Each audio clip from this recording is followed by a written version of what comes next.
오늘의 말씀은 마가복음 8장 27절에서 9장 1절까지입니다. 예수님과 제자들이 빌립보 가이사랴의 마을에 가실 때 예수님께서 제자들에게 물으십니다. 사람들이 나를 누구라 하느냐? 28절에 보면 제자들이 대답하기를 사람들 중에 세례 요한이라고도 하고 더러는 엘리야, 더러는 선지자 중에 하나라 말합니다. 하고 사람들이 생각하는 예수님이 누구신지 이야기합니다. 이 사람들이 이야기하기를 예수님은 어떤 사람은 회개하라 전하는 세례 요한이라고 했고 또 어떤 사람들은 약간의 떡으로 사르밧 과부를 먹이고 또 죽은 자를 살리고 회오리 바람을 타고 하늘로 승천했던 그런 엘리야라고 생각했습니다.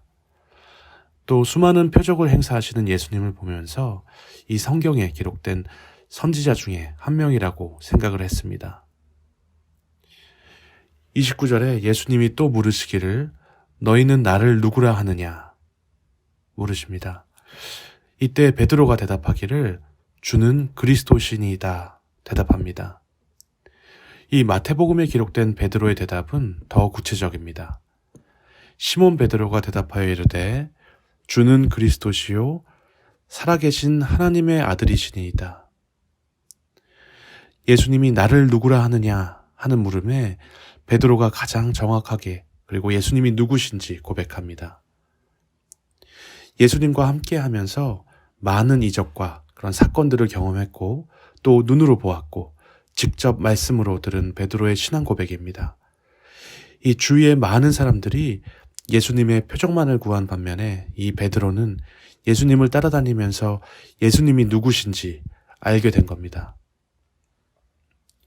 이 예수님을 알기 위해서는 이 손의 표적을 보는 것이 아니라 이 베드로와 같이 예수님이 가신 길을 따라가야만 예수님이 누구신지 알 수 있었습니다. 이 많은 무리들이 예수님께 나와왔지만 이 예수님의 말씀을 단편으로 들어서는 예수님을 알 수가 없습니다. 이 마가복음에는 기록되어 있지 않지만 이 고백으로 베드로에게 주시는 말씀이 바요나 시몬아 내가 복이 있도다. 이를 내게 알게 하시니는 혈육이 아니요 하늘에 계신 내 아버지시니라. 하나님께서 은혜를 주셔서 예수님이 누구신지를 알게 하셨습니다.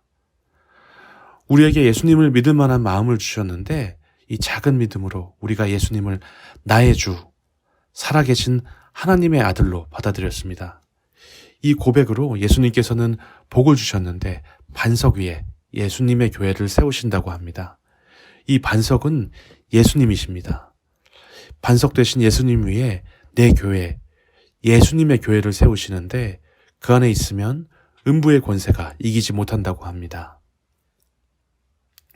31절에 예수님이 이제 제자들에게 예수님께 일어날 일을 말씀하고 계십니다. 이 예루살렘에 올라가서 장로들과 또 대제사장들, 서기관들에게 많은 고난을 받고 또 죽임을 당하고 사흘 만에 살아나실 것을 제자들에게 말씀하셨습니다. 이전과는 예수님께서 하시던 말씀과 전혀 다른 내용입니다. 이제 이 제자의 고백으로 예수님께서는 제자들에게 하시는 말씀이 새로운 챕터를 열고 계십니다. 이제 예수님이 자신의 죽음을 말씀하십니다. 31절에 마지막에 보면 비로소 그들에게 말씀하셨다고 합니다. 오늘 본문 앞에 이 제자들에게 이야기하신 내용은 하나님의 나라를 말씀해 주셨는데 이제 자신의 죽음을 말씀하십니다.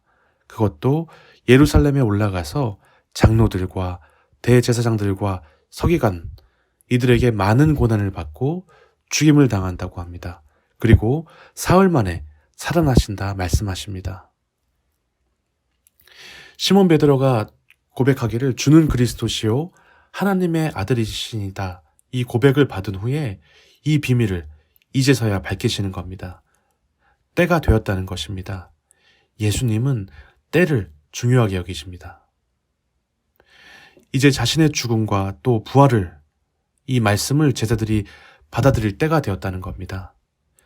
예수님과 함께하면서 많은 사건들을 보았고 경험했고 또 말씀을 잘 배웠기 때문에 그 때가 되었습니다. 그런데 이제 예수님의 죽음과 부활에 대해서 알게 된 제자들의 반응이 의외입니다. 32절에 베드로가 예수님을 붙들고 항변하여 이르되, 이 항변이라는 단어는 꾸짖는다는 뜻입니다. 이 성경의 단어를 찾아보니까 이 항변은 예수님이 사나운 바다를 잠잠히 하실 때 사용했던 단어입니다. 예수님의 말씀에 너무나도 깜짝 놀랐을 것 같습니다. 이 마태복음에는 그리 마옵소서 이 일이 결코 주께 미치지 아니하리이다. 절대로 이 일이 예수님께 일어나서는 안 된다 이야기합니다. 예수님을 꾸짖습니다. 이런 베드로의 반응을 어떻게 생각하십니까?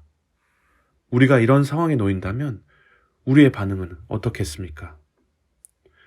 33절에 사탄아 내 뒤로 물러가라. 네가 하나님의 일을 생각하지 아니하고 도리어 사람의 일을 생각하는도다. 좀 전까지도 예수님에 대한 이런 믿음의 고백으로 천국의 열쇠를 받은 베드로인데 예수님께서 이제야 그런 베드로에게 사탄아 내 뒤로 물러나라 하십니다. 이 베드로의 마음은 아마 예수님이 살아계셔서 우리에게 가르쳐 주신 이런 하나님의 나라를 이루어 달라는 그런 뜻이었을 겁니다. 그러함에도 불구하고 예수님은 베드로를 사탄이라고 지칭하시고 또 하나님의 일을 생각하지 않고 사람의 일을 생각한다고 책망하십니다. 이 베드로가 예수님을 붙들고 이런 말을 하면서 그리스도이신 예수님의 일, 하나님의 일보다 사람의 일을 생각했기 때문입니다. 예수님은 사탄을 어떤 존재로 말씀하십니까? 하나님의 일을 생각하지 않고 사람의 일을 생각하게 하는 존재로 구분하십니다. 베드로가 사탄에 사로잡혀서 한 말이 아니고 베드로는 그냥 누구라도 할 수 있는 그런 생각, 걱정, 놀라움, 그런 마음으로 예수님이 죽으시면 안 됩니다 하는 생각을 말씀드렸는데 이게 사람의 일이 되었고 사탄의 일이 되었습니다. 이에 예수님은 제자들에게 하신 말씀이 34절에 보면 누구든지 나를 따라오려거든 자기를 부인하고 자기 십자가를 지고 나를 따를 것이니라 말씀하십니다. 제자들에게 주시는 이 경고의 말씀이 누구든지 예수님을 따르기 위해서는 첫째로 자기를 부인해야 한다 말씀하십니다. 자기의 생각, 자기의 뜻을 버려야 한다는 말씀입니다. 그것이 바로 사람의 일입니다. 둘째로는 자기 십자가를 지어야 합니다. 자기 십자가는 예수님을 믿는 그런 믿음으로 인해서 져야 하는 진리입니다. 우리가 예수님을 믿음으로 이 교회를 다님으로 우리에게 생활이 불편해질 수도 있고 사람과의 관계 안에서 손해볼 수도 있습니다. 그럼에도 불구하고 져야 할 짐을 지고 예수님을 따르는 겁니다. 우리가 예수님을 따름으로 이렇게 일어날 일들, 겪어야 할 일들을 또 좋은 일뿐만 아니라 예수님처럼 고난받고 죽임을 당할 수도 있습니다. 그럼에도 불구하고 예수님이 누구신지 비로소 깨닫고 고백하게 된 이 성도들은 이제 예수님을 끝까지 따라 살 수 있다고 말씀하십니다. 우리가 이러한 믿음의 성도가 되기 위해서는 우리가 우리 자신을 부인해야만 합니다. 우리의 생각, 그리고 또 사람들이 가지고 있는 보편적인 이런 생각을 부인할 수 있어야 합니다. 하나님께서 이루시는 모든 일들은 사람의 생각으로는 이룰 수 없는 일들입니다. 이 그리스도의 몸된 이 교회 안에서 일어나는 일들도 이런 사람의 논리로 판단하는 것이 아니라 성경의 가르침과 또한 목사님의 지도에 따라서 우리 생각을 부인하고 진리의 말씀을 따라야만 합니다. 우리의 생각으로는 아닌 것 같은데 할지라도 그것이 하나님의 뜻이라면 그 일이 이루어져야만 합니다. 예수님이 하시고 예수님이 이루시는 모든 일들 앞에서 무조건 우리들은 아멘 해야만 합니다. 또 믿음의 성도가 되기 위해서는 자기의 십자가를 지고 예수님을 따라야만 합니다. 우리가 살아가야 할 길이 예수님의 길처럼 우리가 생각하는 것과 다르게 고난의 길일지라도 그 길로 가야만 합니다. 이 세상적인 눈으로 보기에는 예수님을 믿음으로 우리가 손해를 보는 것입니다. 이 예수님을 따르다가 고통과 고난이 올지라도 도망가지 말고 오히려 그것을 받아들이고 예수님을 따르라는 말씀입니다. 우리가 왜 그 길로 가야만 합니까? 그 길에는 부활이 있기 때문입니다.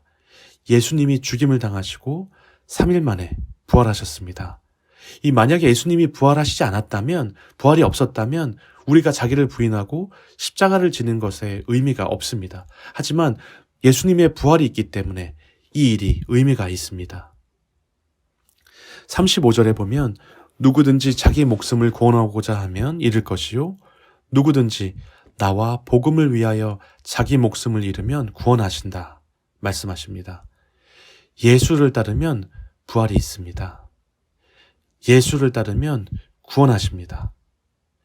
예수님을 따르지 않으면 부활이 없고 영원한 죽음만 있습니다.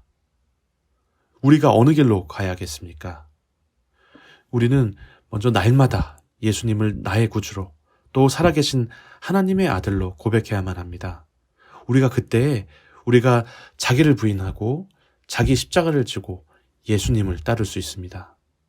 이 예수님은 우리에게 가장 좋은 것이 어떤 것인지 아시기 때문에 이렇게 하면 우리에게 약속하신 구원을 내려주십니다. 내가 지금 알고 또 믿고 있는 예수님이 누구신가 생각해야만 합니다. 우리의 대답으로 예수님과 나의 관계를 정의할 수 있습니다. 이 매일의 일상 가운데 이런 베드로의 고백이 나의 입술 또 삶을 통해서 있어야 하고 매일매일 확인해야만 합니다. 이 예수님의 제자로서 주님을 따르려면 이런 베드로가 했던 고백이 매일 나의 삶을 통해서 나타나야만 합니다. 오늘 예수님께서 우리에게 너는 나를 누구라 하느냐 묻고 계십니다. 우리 모두는 이 질문에 그런 믿음의 결단으로 대답해서 가야 할 길, 구원의 길로 따라가고 또 하나님의 나라가 권능으로 임하는 것을 보는 저와 이기는 교회 성도들이 되시기를 간절히 바랍니다. 기도하겠습니다. 하나님 아버지, 우리에게 예수 그리스도를 알게 하심을 감사합니다. 그 크신 은혜도 불구하고 우리가 베드로처럼 사람의 말로 사람의 생각으로 살았음을 용서하여 주옵소서. 하나님의 뜻이 무엇인지 우리가 생각나게 하시고 생각하게 하시고 깨닫게 하셔서 그 말씀의 뜻대로 살아가게 하옵소서. 감사드리며 예수 그리스도의 이름으로 기도드립니다. 아멘.